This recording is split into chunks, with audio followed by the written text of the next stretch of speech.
मधुर opticians latest फॅशनच्या चष्म्याच्या frames आणि branded goggles, Ashoknagar road, Satpur, Nashik.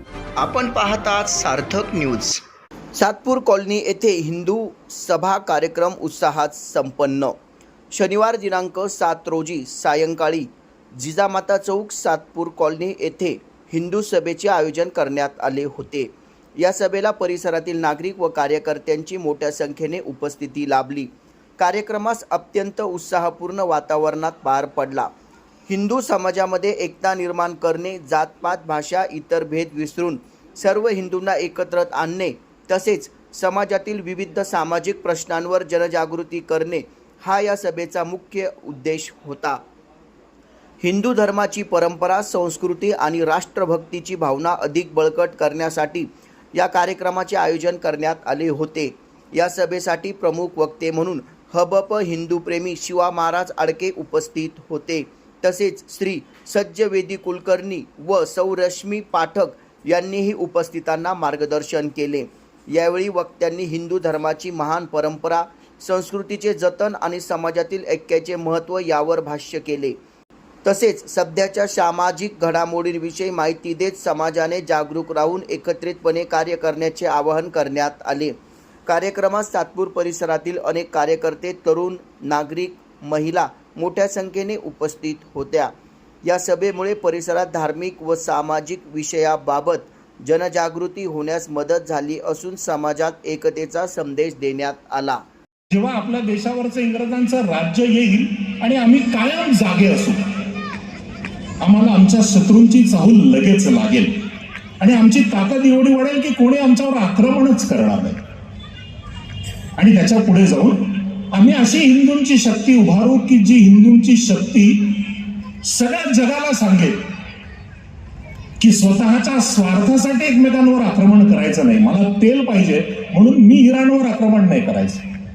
आमच्या हिंदूंची शक्ती सर्वे भवंतु सुखीरा, सगळ्यांना शांती मिळो म्हणून असेल. असे उच्च विचार घेऊन डॉक्टर हेडगेवारांनी संघाची स्थापना केली.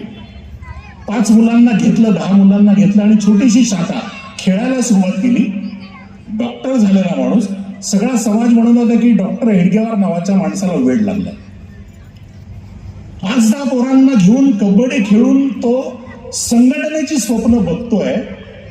डॉक्टर हेडगेवारांवर एका अर्थानं प्रचंड आरोप त्यावेळी झाले, त्यांची थट्टा झाली, त्यांना विरोधही झाला. जगामध्ये एकमात्र असं संघटन आहे की ज्या संघटनेला स्थापनेपासनं जवळजवळ 80 वर्ष विरोध झाला.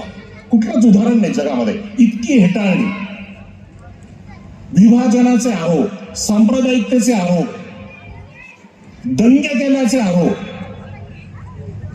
आरोपावर नुसतं थांबलं नाही तर आमच्या स्वयंसेवकांच्या घरावर दगडफेकीपासून त्यांची हत्या करण्यात आली.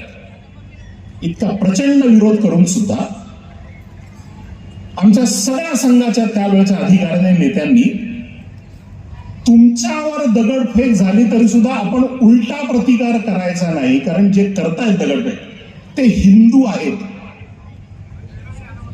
कोरोनामध्ये जेव्हा आणि संघाचा संरक्षक जाऊन प्रेतांची विल्हेवाट लावत होता का, माझ्या हिंदू समाजातला माणूस गेलेला आहे. आणि त्याच्यामुळे सगळ्या श्रीनगरचा एअरपोर्ट उद्ध्वस्त झाला होता. तो तयार करण्याचं काम संघाच्या स्वयंसेवकांनी केलं. इथपासनं त्या सगळ्या आक्रमणांच्या मध्ये संघाचा काही ना काही सहभाग राहिला. का?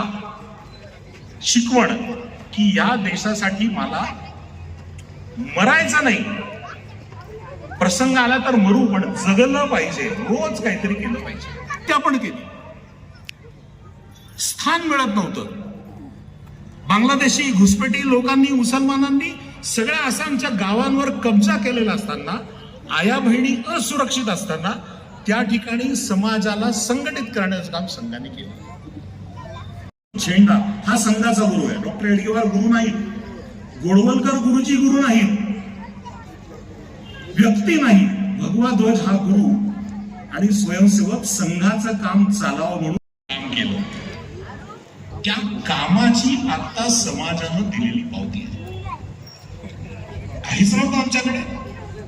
आज आपल्याला मोठे कार्यक्रम होतात असं वाटतंय, पैसा नव्हता आमच्याकडे. एक छोटं उदाहरण फक्त सांगतो, कारण आपण सगळेजण शिवा माणसांना ऐकायला उत्सुक होतो.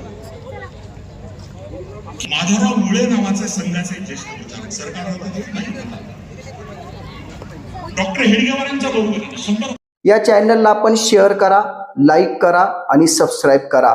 धन्यवाद.